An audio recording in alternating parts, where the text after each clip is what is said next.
join our colleagues for the 1 o'clock news, Huw Edwards and Darren Jordon. Central London is rocked by a series of terrorist attacks. Police speak of many casualties. The terrorists hit without warning at the height of the morning rush hour on the crowded transport system. The underground system was the main target. At least 5 stations were hit. The entire system is at a standstill. Police confirmed at least 2 people dead, but they warned that many have been seriously injured. The Prime Minister said the attacks were barbaric. He's leaving the G8 summit to return to London very shortly. It's important, however, that those engaged in terrorism realise that our determination to defend our values and our way of life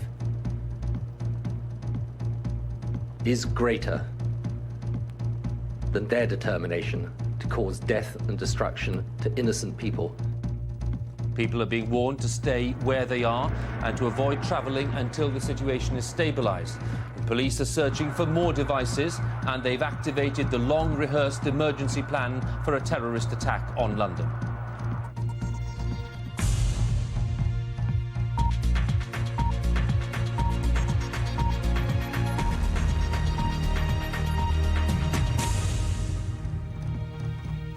Good afternoon to you from Westminster. Central London has been rocked by a series of terrorist attacks.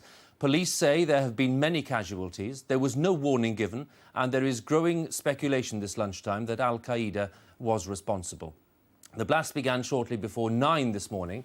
First came reports of an explosion at Liverpool Street Underground Station and then at King's Cross. Edgware Road Station was also hit, as was Aldgate East. A bus was destroyed near Russell Square and Moorgate Tube Station was also attacked. Scotland Yard said there were at least 7 explosions and so far at least 2 people have been confirmed dead. The entire underground and bus networks are closed. People are advised to stay where they are and not to try to travel. The Prime Minister, who's at the G8 summit in Scotland, is to return to London very shortly. He said that the attacks were barbaric and obviously timed, he said, to coincide with the opening of the G8 summit. Daniel Sandford has the latest for us. It began soon after 9 o'clock this morning. The capital still basking in the glory of winning the Olympics.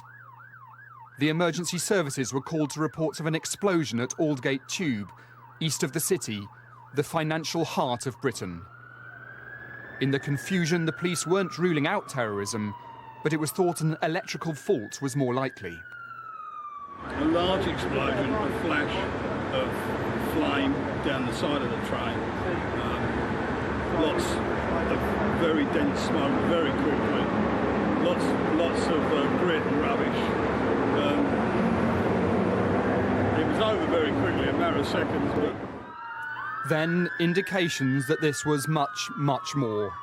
Thousands of commuters poured out of underground stations. Clear away from the area. You move away from the area, please. Further west at Edgware Road Tube, reports of another blast as the emergency services put their major incident plan into operation. I was on the Bakerloo line and that was having delays, so I got off that to get on a different line. And literally, we were on there for like 30 seconds and then there was just this explosion in the carriage next door. And then it was just all this smoke and you couldn't breathe and, you know, honestly, this is nothing. Literally, honestly, I feel worse for the people in there than for me, completely, because they're much worse off. So.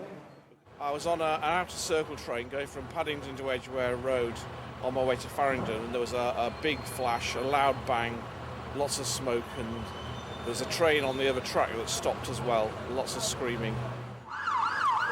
The first sure sign of terrorism was the massive blast that ripped apart a bus. Police are not ruling out a suicide bombing. There'd been no warnings, no intelligence. Irish terrorism is unlikely. Walking down through to central London, didn't even notice the bus. I just went across the road and then, you know, just blown off my feet and stuff. The police were now facing the reality. Multiple bombs across the capital, A coordinated, calculated terrorist outrage. There are many casualties, but as I say, the London emergency plan is working and they are being taken to hospitals. There are just a series of very short messages at the moment that we need to give. The first is to stay where you are. All of London's transport is currently disabled or stopped, whether that's buses or trains. So the safest thing that everybody can do is to stay where they are. Secondly, please do not call the emergency services at the moment unless there is a life-threatening situation. For years, determined work by the police and the security service MI5 had prevented such an attack, but they'd always warned it was almost inevitable. It's important, however, that those engaged in terrorism realise that our determination to defend our values and our way of life is greater than their determination to cause death and destruction to innocent people in a desire to impose extremism on the world. Whatever they do, it is our determination that they will never succeed in destroying what we hold dear in this country and in other civilized nations throughout the world. Thank you. A controlled explosion early this afternoon showed the police operation is only just beginning. The number of people who've died is not yet known. Daniel Sandford, BBC News. Well, let's get the latest from our reporters in central London. Luisa Baldini is at Russell Square and June Kelly is at Edgware Road. Luisa, to you first, could you update us on what's been going on there later this morning? Well, we're still waiting to hear numbers of casualties from University College Hospital behind me. This is very close to some of the areas that have been affected, namely King's Cross and also Tavistock Square near Russell Square, which is where one of those buses exploded. Now, I've just come from there. The area is cordoned off, but from where I was standing, you could very clearly see that the top deck of the bus has literally been blasted off, and all that's been left exposed on the top deck are the vertical handrails sticking up into the air. The offices right opposite where the bus exploded, which happened to be the headquarters of the British Medical Association, are literally splattered with blood, and cars have been left in the middle of the road abandoned by their drivers. Now, I also went into a little hotel just around the corner from there to see some reaction. The hotel was crammed with American students huddled around a television trying to find out what was going on, queuing for the payphones to tell loved ones in the United States that they are alive and well, and many of them crying and telling me they are extremely worried about what's happened here today. Luisa, thank you. Let's go to you, June, at Edgware Road. What do you have to say? Well, within the past few minutes, the police have confirmed that a number of people have died at Edgware Road. They're not saying how many, but there have been fatalities here. A number of other people have been seriously injured, and then there are the walking wounded. Police say everybody is now out of the tube station. Now, 2 trains were caught up in the explosion here.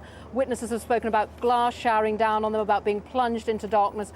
People who've got out of this tube station have obviously extremely shaken and have been telling us in the most dramatic detail, but just very, very relieved to be out. But the very bad news from here is that some people have died here. June Kelly, for that, thank you very much for the moment. Well, emergency services in the capital have launched their major incident plans. As our reporters were saying, casualties have been taken to hospitals across the city, with ambulances only dealing with life-threatening injuries. Medical teams have been treating dozens of wounded people on the streets. James Westhead has this update. Just over an hour after the first blast, ambulances began arriving at the Royal London Hospital with stretchers carrying the most seriously injured. The hospital in Mile End, one of the biggest in London, said the scale of the operation was unprecedented. Officials reported at least 100 casualties there, many with superficial wounds, but others more serious. 10 are in a critical condition and 7 seriously injured. While the numbers of injuries are still growing, at least 3 double-decker buses have arrived during the morning, each carrying dozens of walking wounded from King's Cross and other underground stations. Doctors have been dealing with a range of injuries, including serious burns. A lot of orthopaedic serious injuries, bone fractures, some patients with severe limb damage, burns as well. So there's quite a range of quite severe injury. London's air ambulance has been shuttling in and out, carrying those with life-threatening injuries. The helicopter managing to avoid gridlock on London streets, at times hampering emergency services, despite the best efforts of the police. Paramedics were able to treat some of the wounded at the scene of the explosions. Those who'd been trapped inside the underground described the effect of the blast. I feel like my lungs are completely full, yeah, and I'm sure I'll be coughing up a lot later. No, I've just got tiny fragments of glass everywhere at the moment. It's all in my hair and all kind of in my clothes still. 3 hours after the explosions, and casualties are still being taken to hospital. This person injured in the blast in Russell Square. Ambulances from across the home counties are travelling into the capital to help ferry people to hospitals across London. The number of dead and injured still growing, but the scale of the disaster clearly enormous. James Westhead, BBC News. Well, we can go to the Royal London Hospital now and join our correspondent there, Duncan Kennedy. Duncan, bring us up to date. Yes, we've got some fresher figures from those that you've just heard there. In the past few minutes, the hospital here has said that some 183 casualties have been brought to this hospital in a variety of manners. On those buses you've been watching in James's package there, by helicopter, by ambulances. About 120 plus of those, 123 or so, have now been released. Of that 183 that were brought in, 8 people are in a critical condition and several others are in a serious condition. Now, Alistair Wilson is the clinical director of accident and emergency here at the hospital. Alistair, just tell us first of all what state the people who are critical are in at the moment. Well, one of the patients who is critical was brought in cardiac arrest and is now in theatres after resuscitation. The other, another 5 are in theatres at the moment, so 6 of those are in theatres. The injuries are mostly burn injuries with bony deformities, bony injuries associated with blast. All of that group, I think, also have airway problems in that there are burn injuries to the airways.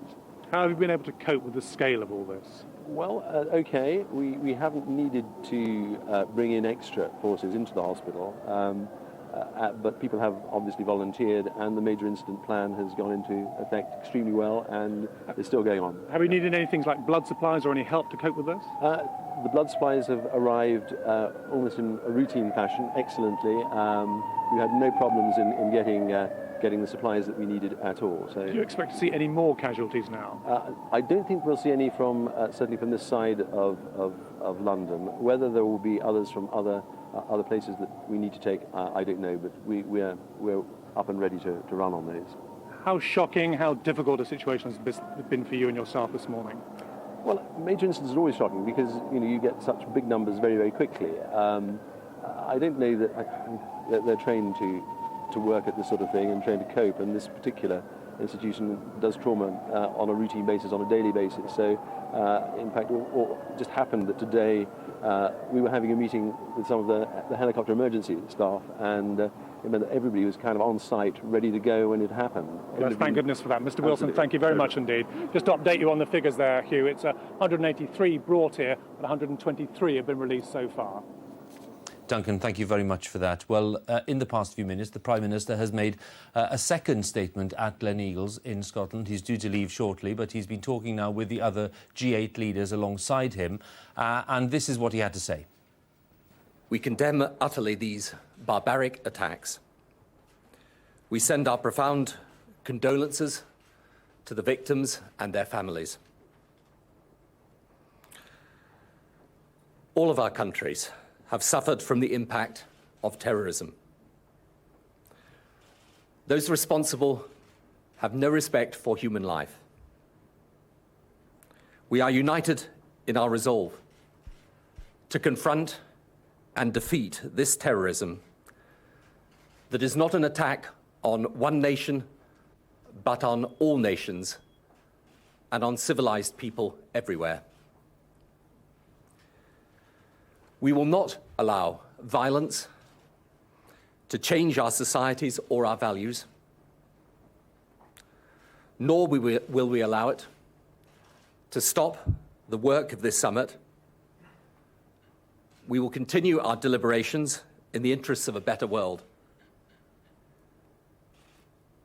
Here at this summit, the world's leaders are striving to combat world poverty and save and improve human life. The perpetrators of today's attacks are intent on destroying human life. The terrorists will not succeed. Today's bombings will not weaken in any way our resolve to uphold the most deeply held principles of our societies and to defeat those who would impose their fanaticism and extremism on all of us. The Prime Minister and the leaders of the G8 are speaking at Gleneagles just a few moments ago. The Prime Minister due to leave there very shortly to come back to London for a full report on what's been going on. Security on London's public transport system was tightened, of course, after the Madrid train bombings over a year ago. And police chiefs had urged the public to stay vigilant, with Britain a key target for al-Qaeda terrorists. In the past half hour, an Islamic website used by al-Qaeda has apparently claimed that they were behind this morning's attacks. There's no confirmation on that, of course, yet. Our security correspondent Paul Wood reports now. The capital paralysed, just one of the terrorists' intended effects. The police had long believed an al-Qaeda strike in London was inevitable. The belief that was, however diligent the security services, such an attack was almost impossible to prevent. The main effort now to mitigate the effects.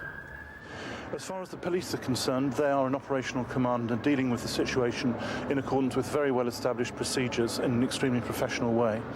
Health services are in support to deal with the terrible injuries that there have been, and I want to express sympathy on behalf of the whole government to the families and friends of those who have been injured.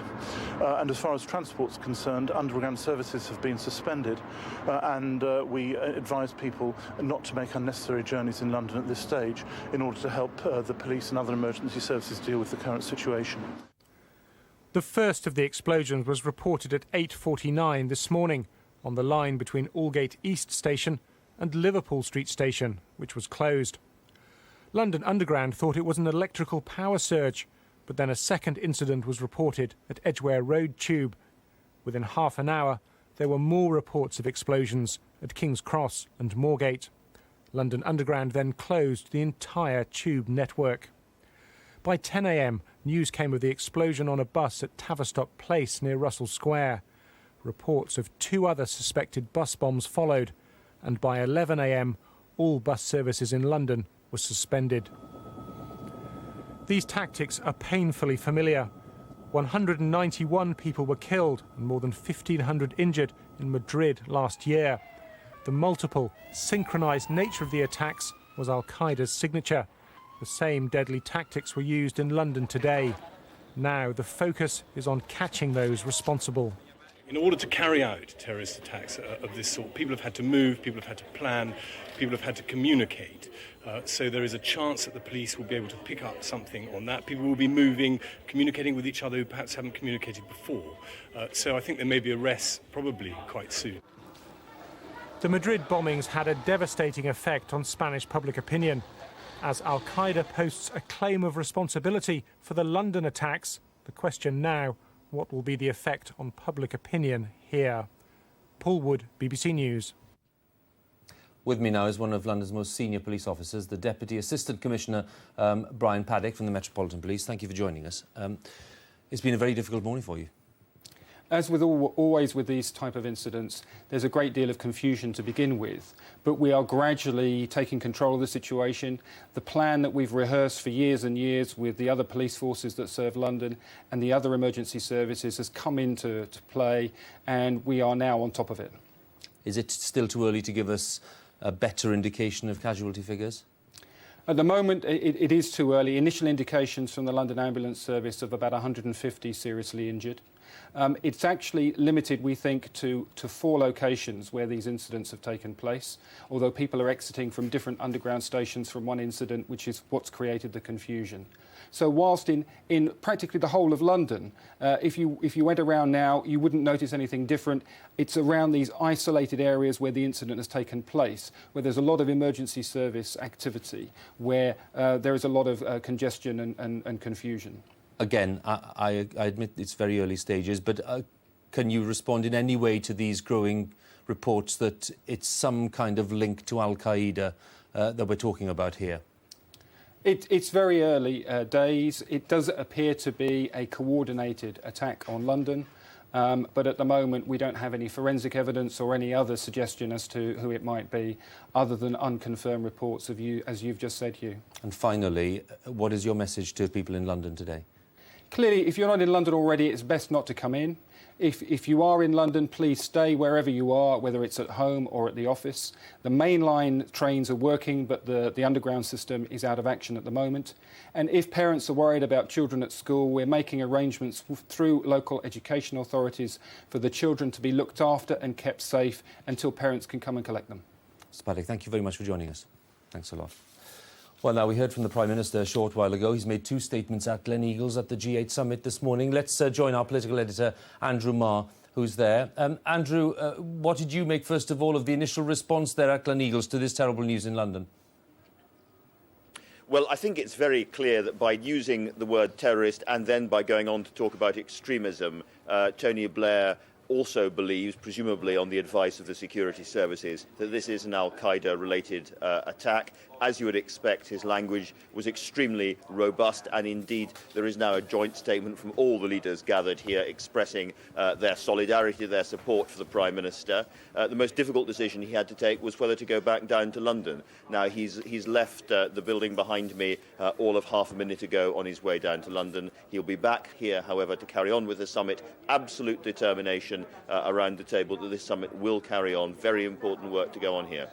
There was a dreadful sense in one of the statements made by the Prime Minister, Andrew, that this was, in a sense, the kind of timing that they'd been expecting from terrorists.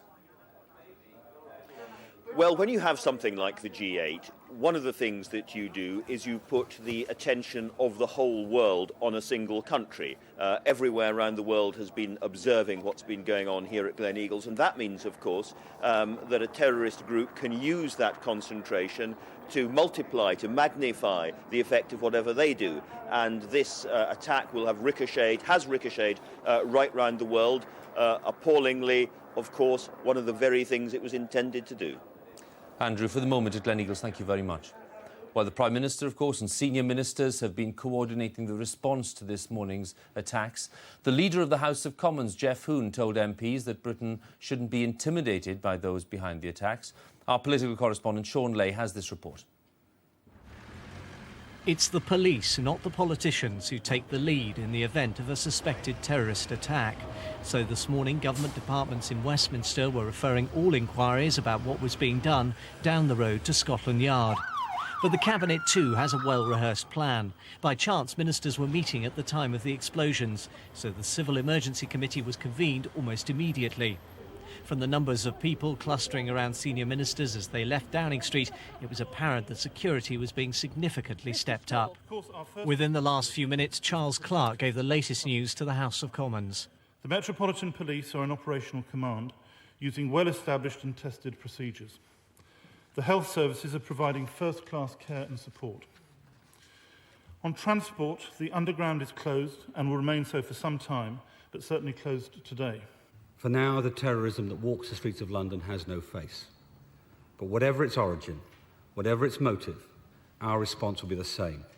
The British people will not be cowed, and the terrorists will not win. It's inevitable in these matters that the primary responsibility will rest with the government. In the discharge of that responsibility, they have our unqualified support. 2 years ago, the emergency plan for the capital was tested in this mock exercise at Bank Underground Station. The former minister, who was then in charge of planning for a major disaster in London, believes the emergency services are well prepared to cope. What the emergency services and the government has had to do is to work as hard as possible and as thoroughly as possible to ensure that all those who need to cope with an emergency, if it happens, are prepared, are ready, well trained and are equipped to do that task. And I'm confident the emergency services will be doing their utmost now in these very difficult circumstances. One minister involved in emergency planning recently told me the worry of what might happen sometimes kept him awake at night. What was the stuff of nightmares is now the reality with which London has to deal. Shaun Ley, BBC News, Westminster. We'll have more for you from Westminster on the morning's events in central London in a short while, but for now, let's join Darren. Huw, thank you. Well, the explosions in London happened just as world leaders at the G8 summit in Gleneagles sat down for the first morning of talks. All 8 men have just appeared together to condemn the attacks. Our diplomatic correspondent Bridget Kendall reports. A day anticipated for so long. The burden of ensuring a success at this G8 summit already lay on Tony Blair's shoulders. And early on this morning, it all looked as though it was going to plan. His old friend George Bush apparently ready to sign a communiqué that admits the problem of climate change is urgent. President Chirac bravely waving off France's failure to win the Olympics and, according to his officials, ready to give Tony Blair's agenda his full support. All of them set for the first G8 roundtable session to get underway. And then, on the TV monitors in the G8 press centre, the news from London began to unfold. Security staff and media, they all watched aghast. For journalists who'd flown in from around the world, suddenly final summit negotiations wasn't the focus of their attention. Inside the Gleneagles hotel itself, the leaders huddled in a group, at first no doubt unclear what the blasts might mean. As they readied themselves for the first planned session on the world economy, the dilemma for Tony Blair, whether to disrupt the summit and return to London. At midday, his decision became clear. It is the will of all the leaders at the G8, however, that the meeting should continue in my absence, that we should continue to discuss the issues that we were going to discuss and reach the conclusions which we were going to reach. Each of the countries around that table has some experience of the effects of terrorism. Meanwhile, around Gleneagles, ironically, relative calm after yesterday's protest scuffles. With security already tight, it feels as though the G8 leaders could not be more safe here, a world away from London's tragedy. Bridget, this is going to be very difficult for the summit leaders, so how do they proceed from here? Well, to begin with, Darren, there was, quite a sense of confusion here, the dilemma of how could you possibly go ahead with a summit when something like this had happened in London? But how could you possibly send a message that the summit could be disrupted by something like this? Now, of course, there is more clarity. We know that this summit is going ahead. There's determination not just from Tony Blair, but if you think about it, the other G8 leaders here with him have themselves, a lot of experience of terrorism. President Bush, President Putin among them, and they're determined to go ahead. I think we can expect that there will be a communiqué on global warming later today, and they will carry on with their sessions, which anyway later today were to discuss foreign policy and defence issues. We now know pretty clearly what's going to be the top of that agenda. All right, Bridget, thank you very much indeed. Well, let's talk to our security correspondent, Frank Gardner, who joins me now in the studio. Frank, we saw Tony Blair there acknowledging that terrorists were behind this attack. Are we any clearer now as to who did this? Well, as we speak, the 100 or so men and women of JTAC, the Joint Terrorism Analysis Centre, are frantically trying to work out who they think is behind this, because there was no warning. The finger of suspicion does tend to point towards groups linked to al-Qaeda. In the last few minutes, there has been a statement issued by a group calling itself, on the internet, calling itself the Secret Organisation Group of Al-Qaeda, Al-Jihad in Europe. It's not one that we'd heard of before, but it's a 200-word text in which they address it to what they call the Nation of Islam and the Nation of Arabism, asking them to rejoice because they've wreaked revenge on the British government for its role in Iraq and Afghanistan. And it goes on to warn Denmark and Italy that they can expect the same. Interestingly, it says that what it calls its mujahideen, its holy warriors, had exerted strenuous efforts over a long period of time to ensure success. In other words, if it is them, they've done some pretty lengthy reconnaissance and surveillance to make sure that all those bombs went off at the same time. All right, Frank, thank you very much indeed. Well, the explosions in London came just 24 hours after the city won its bid to stage the Olympic Games in 2012. The Mayor of London, Ken Livingstone, said the city had been the target of a cowardly terrorist attack, and the whole team expressed their horror and revulsion at what happened. Andrew Harding is in Singapore now. Andrew. Darren, as you can imagine, the change in mood here has been quite dramatic. The victorious London bid team spent most of the day relaxing, sleeping off last night's parties, and really smiles on everybody's faces. Then suddenly, everything here changed. Their faces say it all. A few hours ago, the London team was the happiest crowd on the planet. Then came the news from home. Devastated, completely and utterly devastated. And this is our town, our city, our home, and we're praying for the people that have been affected. That's all for now. The London team will now be returning without fanfare. The new Olympics minister, Tessa Jowell, as shocked as everyone else here. I want to say one thing, specifically to the world today. This was not a terrorist attack against the mighty and the powerful. It was not aimed at presidents or prime ministers. It was aimed at ordinary working-class Londoners, black and white, Muslim and Christian, Hindu and Jew, young and old. Indiscriminate attempt to slaughter, irrespective of any considerations for age, for caste, for religion, whatever. Earlier this morning, Seb Coe had still been savouring London's narrow and remarkable Olympic victory here in Singapore. But the euphoria has vanished. The London team are now getting ready to check out of their hotel and head for the airport. They had been expecting a hero's welcome back in London. Now they're returning home in shocked silence.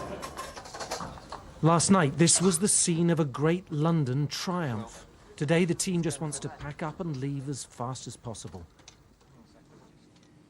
Darren, the team is on their way to the airport, and Ken Livingstone, Tessa Jowell and Lord Sebastian Coe should be arriving back in London early on Friday morning. Andrew, thank you. OK, let's go back to Huw Edwards at Westminster. Huw? Darren, thank you very much. If you've just joined us, you're watching a specially extended edition of the BBC's 1 o'clock news. Let's just update you on the morning's events. Central London has been rocked by a series of terrorist attacks this morning. Police speak of many casualties. The terrorists hit without warning at the height of the morning rush hour on the crowded transport system. The underground system was the main target. At least 5 stations were hit. The entire system is at a standstill. Police confirmed that at least 2 people have been killed, but they warned that many have been seriously injured. And people are being warned to stay where they are and to avoid travelling until the situation has been stabilised. And police are telling us that they're searching for more devices. They've activated the long-rehearsed emergency plan for a terrorist attack on London. Well, now, Mr Blair is flying back to London from the G8 summit in Gleneagles, and he said this morning that the attacks were barbaric, and he said they were obviously timed to coincide with the opening of the G8 summit. We condemn utterly these barbaric attacks. We send our profound condolences to the victims and their families. All of our countries have suffered from the impact of terrorism. Those responsible have no respect for human life. We are united in our resolve to confront and defeat this terrorism that is not an attack on one nation, but on all nations and on civilized people everywhere. We will not allow violence to change our societies or our values, nor will we allow it to stop the work of this summit. We will continue our deliberations in the interests of a better world. Here at this summit, the world's leaders are striving to combat world poverty and save and improve human life. The perpetrators of today's attacks are intent on destroying human life. The terrorists will not succeed. Today's bombings will not weaken in any way our resolve to uphold the most deeply held principles of our societies and to defeat those who would impose their fanaticism and extremism on all of us. We shall prevail, and they shall not. Mr Blair speaking at Gleneagles with the other leaders a few moments ago. Now, I understand that there's been a statement from Buckingham Palace from Her Majesty the Queen, who of course hosted a dinner last night at Gleneagles for the G8 leaders. Let's join our correspondent June Kelly once again. June is at the Edgware Road station, but June is of course our royal correspondent as well. June, bring us up to date with the statement from Buckingham Palace. Yes, this issued just a few minutes ago from Buckingham Palace, Huw. The Queen is saying the dreadful events in London this morning have deeply shocked us all. I know I speak for the whole nation in expressing my sympathy to all those affected and the relatives of the killed and injured. I have nothing but admiration for the emergency services as they go about their work. That just a few minutes ago from Buckingham Palace. June, thank you very much. Now, as soon as the scale of the attacks became clear, the whole of London's underground system was shut down.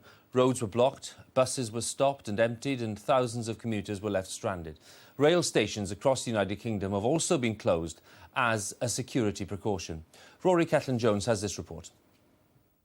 At first sight, London's traffic cameras appear to show a normal Thursday morning, although the streets were unusually quiet. But as emergency vehicles raced across the capital, its whole transport network was seizing up in the wake of the terrorist attack. Within minutes, tube trains across the capital were being halted, and then stations were closed. If you can go to Shepherd's Bush, Yeah. bus 207 to Ealing Broadway. But a couple of hours later, passengers switching to buses found they too had been suspended. Londoners seemed to be taking it calmly. This former prisoner of war was travelling to a reunion. We've been through it before, haven't we? Nil desperandum, we'll get there.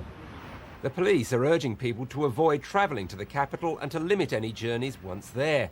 Passenger groups said halting the network had been the right move. People seem to actually be coping on the streets of London quite well. As you know, all tubes are suspended and most buses in central London are suspended. But there seems to be an eerie calm in central London. British people have a great resilience. With tens of thousands of people trying to call their loved ones, the mobile phone networks struggled to cope. Emergency planning experts said personal calls were likely to be restricted. The contingency plans for major incidents in London or major incidents in any city would require the mobile phone operators to free up capacity for use by the emergency services. The impact of today's attacks is being felt beyond London. Trains to the capital from many stations across Britain are being cancelled. Rory Cellan-Jones, BBC News. Well, as soon as the news started to come in from about 10 to 9 this morning that these attacks were taking place, there was an immediate impact on the financial markets. Let's join our business editor, Jeff Randall, who's in the City of London. Jeff, bring us up to date on the impact there. You're right, Huw. When this news filtered through, shares did fall sharply. London's FTSE 100 index was down by about 180 points. But they're a pretty stoic lot here in the city, and the market has recovered. The stock market now is down about 100 points, and frankly, that's not much beyond the bounds of normal trading. I've spoken to one very senior investor, a professional investor, and he said, look, you know, we have been through this before. It's not pleasant, sir, but we remember the Madrid bombing. London shares fell by about 100 points on that day, but they did recover afterwards, and I think that's where we are. It's been no sense of panic here, really. I walked through the city on my way to the stock exchange. People were outside their offices, they were talking, they were trying to work out what was going on, but there was no sense of physical panic and certainly no sense of financial panic. Well, I suppose, Jeff, the city, of course, has its own bitter experience of terrorist attacks in the past. Do you think people in the city were reassured by the fact that this emergency plan was put into place pretty quickly? Yes, well, you're referring, of course, Huw, to the dreadful times of the 80s and 90s when we had that IRA campaign and we had a ring of steel around the city. And people here really did get used to it. I think traders have been expecting something like this for some time because of the world situation. Clearly, the emergency services reacted very swiftly and very few people have, you know, tried to leave. People have been staying in their offices. They have stayed calm. I know of one big bank that did evacuate its office, but that was because it was right next to Liverpool Street Station, a scene of one of the bombings. But apart from that, I think people think that they're going to try to get on with their lives and it's business as usual. That's what they're hoping for. Jeff, at the Stock Exchange, thank you very much. Well, now, we heard a few minutes ago from Mr Blair. We've had the statement from Her Majesty the Queen. In the past few moments, I think President Bush has been speaking to reporters at Gleneagles at the G8 summit, and this is what he had to say.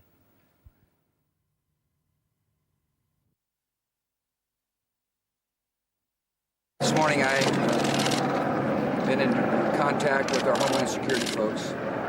I instructed them to be in touch with local and state officials about the facts of what took place here in London and to be extra vigilant as our folks start heading to work.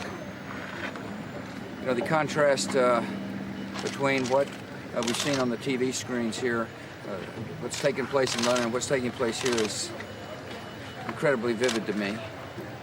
President Bush. Also responding is the Archbishop of Canterbury, Dr Rowan Williams. I think we can join him in York now. He's making a statement. OK, go ahead, please. The appalling events in London this morning have shocked us all. And so I want first and foremost to extend my personal sympathy and condolences to everyone who's suffering and grieving at this time. All those caught up in this tragedy, and that includes, of course, the emergency services, whose selfless dedication and commitment is so vital in times like this, all are in my prayers and in the prayers of a great many people. As it happens, I've spent this morning with Muslim colleagues and friends here in West Yorkshire, and we were all as one in our condemnation of this evil and in our shared sense of care and compassion for those affected in whatever way.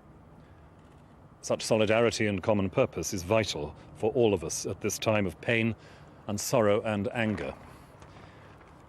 We in the faith communities will have to continue to stand and work together for the well-being of our nation and for our shared understanding of the life that God calls us to.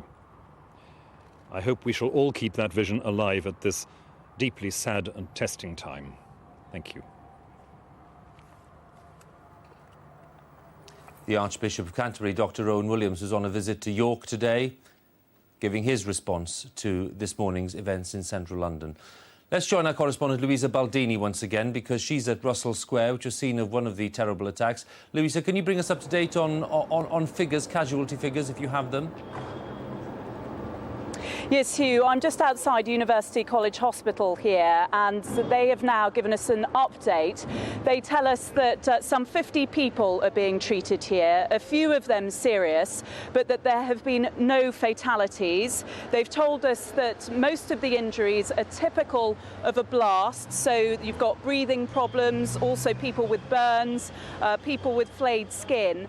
And they say amongst the injured are many different nationalities, so that they've had to call upon the linguistic skills of many of the staff here at UCH. So, of course, that would indicate that many of those who've been injured are tourists.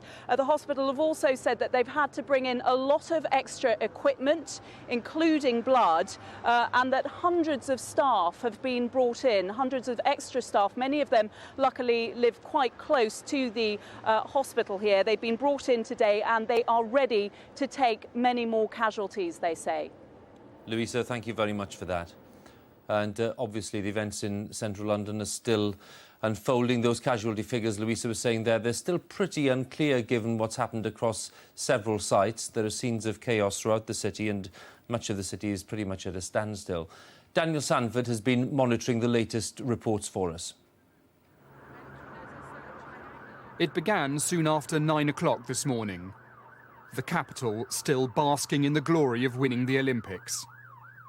The emergency services were called to reports of an explosion at Aldgate Tube, east of the city, the financial heart of Britain. In the confusion, the police weren't ruling out terrorism, but it was thought an electrical fault was more likely. A large explosion, a flash of flame down the side of the train. Lots of very dense smoke, very quickly. Lots of grit and rubbish. Then indications that this was much, much more. Thousands of commuters poured out of underground stations. Clear away from the area. You move away from the area, please. Further west at Edgware Road Tube, reports of another blast as the emergency services put their major incident plan into operation. There was just this explosion in the carriage next door. and then there was just all this smoke and you couldn't breathe, and honestly, this is nothing. Literally, honestly, I feel worse for the people in there than for me completely, because they're much. We're one of the sides. So. The first sure sign of terrorism was the massive blast that ripped apart a bus. Police are not ruling out a suicide bombing. There'd been no warnings, no intelligence. Irish terrorism is unlikely. Walking down through to central London, didn't even notice the bus. I just went across the road and then, just blown off my feet and stuff. The police were now facing the reality. Multiple bombs across the capital, a coordinated, calculated terrorist outrage. There are many casualties, but as I say, the London emergency plan is working and they are being taken to hospitals. There are just a series of very short messages at the moment that we need to give. The first is to stay where you are. All of London's transport is currently disabled or stopped. For years, determined work by the police and the security service MI5 had prevented such an attack, but they'd always warned it was almost inevitable. A controlled explosion early this afternoon showed the police operation is only just beginning. The number of people who've died is not yet known. Daniel Sandford, BBC News. And I'm joined now in the studio at Westminster by the security expert Crispin Black. Thank you very much for joining us. Given what we now know, it's 4 or 5 hours after these attacks happened. What is your considered view of what happened here, what kind of attack we saw? Cleverly and well-coordinated attacks, probably carried out by some kind of Islamist extremists. I know the official world can't yet say that, but that would be my best assessment. But looking at the report you've just received from Russell Square, which is where I came from this morning, I walked down here from there, at least in Russell Square, there don't appear to have been any fatalities. So it may be that these bombs were not big enough or were misplaced in some way. And we're not sure yet about the full casualties. I don't want to anticipate that. But it just may be that the lethality of these attacks has not been what the terrorists would like to have achieved. Any thoughts on the timing of the attacks? Well, the timing, I think, must be connected to the G8. I mean, that's a perfectly reasonable working assumption. I don't think connected to the Olympics bid. I don't think anybody knew that we were going to get the Olympics. I think we were all pleasantly surprised yesterday by that. So if they were anticipating our Olympic win, they had certainly a better crystal ball than anybody else. In terms of the response by the Metropolitan Police, there's a long-rehearsed strategy here. Has that worked according to plan, as far as you can see? Well, the incidents do seem controllable. Hideous, I think, is the word your correspondent used earlier. Hideous, but controllable. There's no sense that London has been overwhelmed. And the response seems to be going well. Certainly the response, I walked past it in Russell Square, Woburn Place. The police were calm, in control. Everybody was doing what they were meant to do. So I think we have to be thankful for small mercies, and it's not yet clear whether we should be. But certainly it looks as though the incidents so far are within the capacity of the resilience of London. Mr. Black, thank you very much for that. Well, let's join Duncan Kennedy, our correspondent, once again. He's at Liverpool Street. Duncan, bring us up to date there. Well, we're now getting almost the final casualty figures so far as the main hospitals are concerned, Huw. And the figures really are standing at about 180-plus casualties brought to this hospital here behind me. This is the main hospital, the Royal London, here in the East End of London, where the bulk of the casualties were brought. But having said that, about 120-plus of those casualties have since been released. Of those still in hospital, 8 are said to be in a critical condition and a number of others in a serious condition, and their injuries are ranging from burns and all those kinds of injuries associated with pressure. So when the blast has happened on the train, wherever they've been brought from, their eardrums have gone in, they've got broken limbs, they've got burns, they've got smoke inhalation. But so far as the hospital is concerned, they're satisfied that their major incident programme has been put into operation successfully, and they don't think that there are going to be any more casualties or any large numbers of casualties coming to this hospital here in the East End of London. And what's the word there, Duncan, on how this emergency plan has worked? Because in other parts of London it seems to have worked very effectively. Yes, I think here so as well, Huw. They practice an awful lot. We spoke to a man called Alistair Wilson, who's the clinical director of accident and emergency a little while ago. He said they had a rehearsal only a few weeks ago. They are used to these kind of issues. They train all the time for them. This is one of those hospitals that is almost at the centre of things, if you like. It's right by the City of London. It is one of those places that has to be on full alert a lot of the time. So they rehearse for this, they practice, and they are satisfied that things have gone well. They've had a number of staff calling in to volunteer their services. All kinds of things have been put into place. They say things are working to plan. They've got enough blood, they've got enough operating theatre capacity, and so far they say they are coping. Duncan, thank you very much for that. If you've just joined us, this is an extended version of the BBC's 1 o'clock news. Let's just bring you up to date. Central London has been rocked by a series of terrorist attacks during the morning. Police speak of many casualties. The terrorists hit without warning at the height of the morning rush hour on the crowded transport system. The underground system was the main target, apparently. At least 5 stations were hit. The entire system has been at a standstill. Police confirmed that at least 2 people have died, but they warned that many have been seriously injured. And people are being warned to stay where they are and to avoid travelling until the situation has stabilised. And they say they're searching for more devices. They have been in the past few hours. And they've activated that long-rehearsed emergency plan for a terrorist attack that our correspondents have been talking about in the past few minutes. Mr Blair, by now, we think, is on his way back from the G8 summit at Gleneagles to Downing Street. He's going to be briefed by senior police officers and by the Home Secretary. Let's go to Gleneagles and talk to our political correspondent there, James Landale. James, has Mr Blair left quite yet, and what are the other leaders now saying? Yes, no, the Prime Minister left exactly half an hour ago. He is en route south. We know that the Foreign Secretary, Jack Straw, is on his way up here to take charge of these talks today on climate change until the Prime Minister returns later on this evening. We know that at least for the moment, he hopes to be back for the leaders' dinner. Before he left, issued a statement in front of all the leaders who are here today, in which they all expressed their united determination not to let these incidents to overshadow the G8 talks, which will continue. And certainly Downing Street are saying that they genuinely do hope to complete these talks tomorrow, particularly on Africa, so that they can be united in the face of these outrages. And how will the talks work this afternoon, James, without the Prime Minister being there?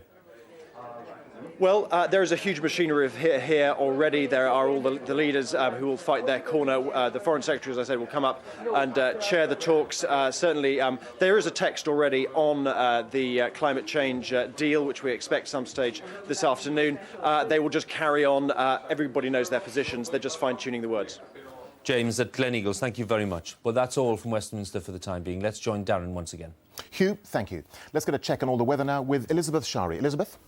Thanks very much, Darren. Well, it has been feeling a little on the cool side recently, but I think the weather will tend to pick up a little bit as we head towards this weekend. It's certainly going to be feeling warmer, and I think we'll all get to see a little bit more in the way of sunshine as well. In fact, you can see on the satellite picture we've got some clear skies heading our way, but for the time being there's still a lot of cloud around across the UK, particularly towards the west and also towards the southeast. So I think it's going to stay rather overcast across the southeastern corner of the UK during the rest of today, and there's still the risk of 1 or 2 showers.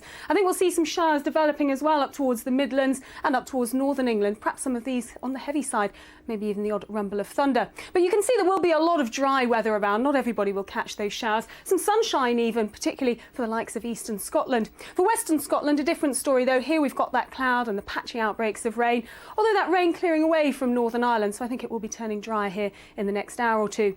That damp weather extends its way down through the western coasts of Wales though, and down towards the extreme southwest, so a bit disappointing here. I think sunshine really at a premium down towards the far southwest.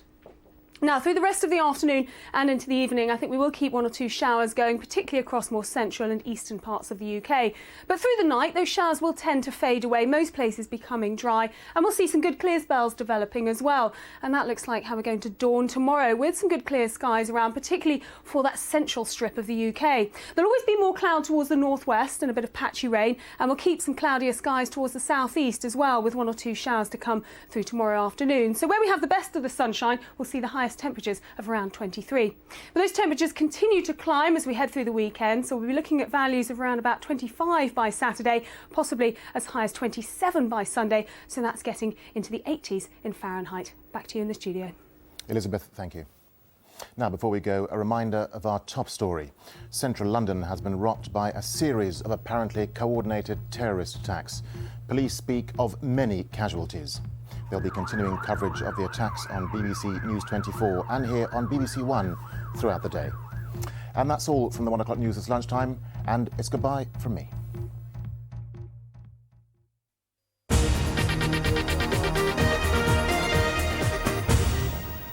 Good afternoon, this is BBC London News. The explosions around the capital have caused massive disruption to central London this morning, as you can imagine. In a moment we'll bring you all the latest advice on moving around.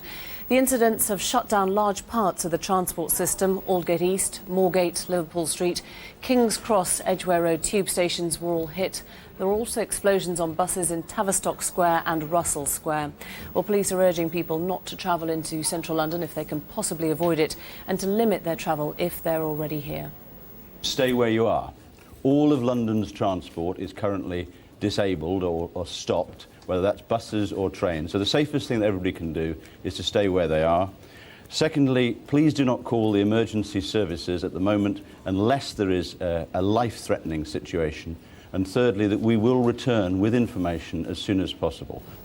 Kate Allen's here from our travel team. What's the latest on the tubes, first of all, Kate? Well, as you just heard, there are no services operating in central London. All lines have been suspended and all tube stations closed. And the best advice is to avoid the underground completely, because it certainly won't reopen today. What about if people have already made it in here and they feel stranded at the wrong end of the city for getting home?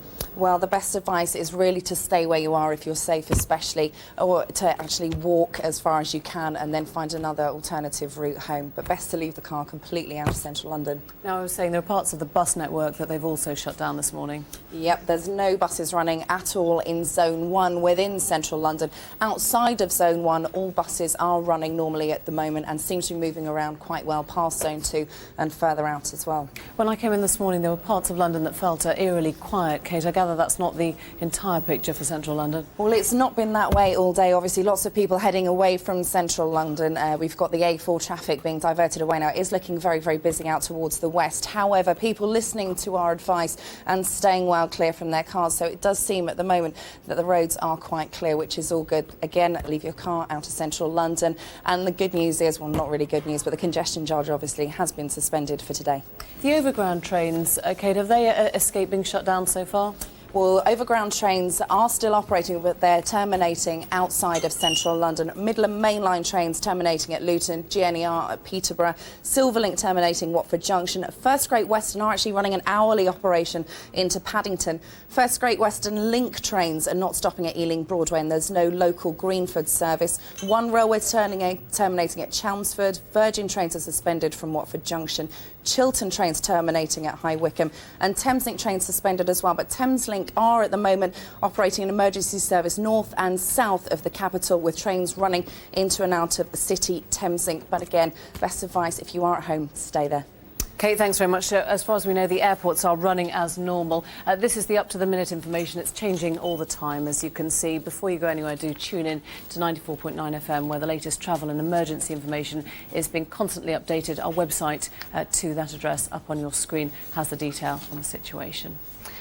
Now, the mobile phone network has been struggling this morning, as you may have experienced. Karthi and Seagram's here with the latest on what is working and what's not. Karthi, what are the mobile companies saying if people are trying to contact friends and family? Well, we've spoken to all of the big phone companies. The major networks are overloaded, all close to capacity at the moment. Obviously, everyone's trying to contact their close ones to say, you know, that they're safe, or trying to get hold of them.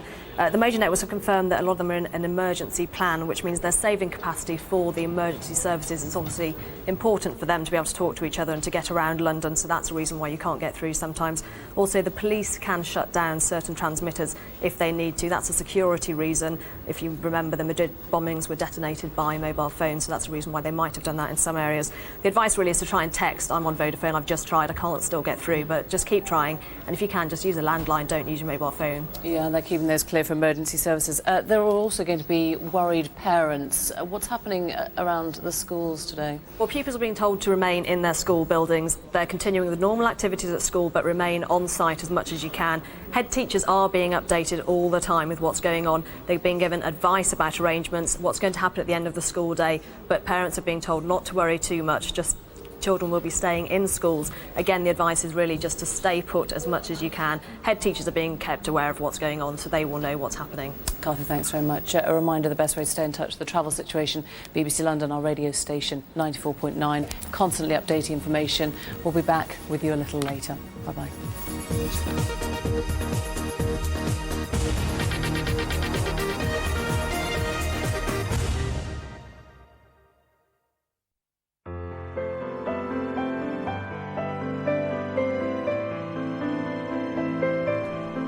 This is BBC One. Now, for the rest of the afternoon, a BBC News special.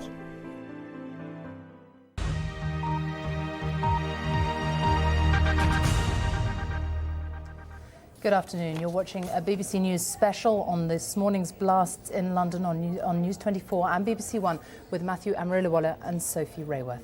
Terrorists have carried out coordinated attacks on the public transport system in central London, killing at least 2 people and seriously wounding up to 150 others.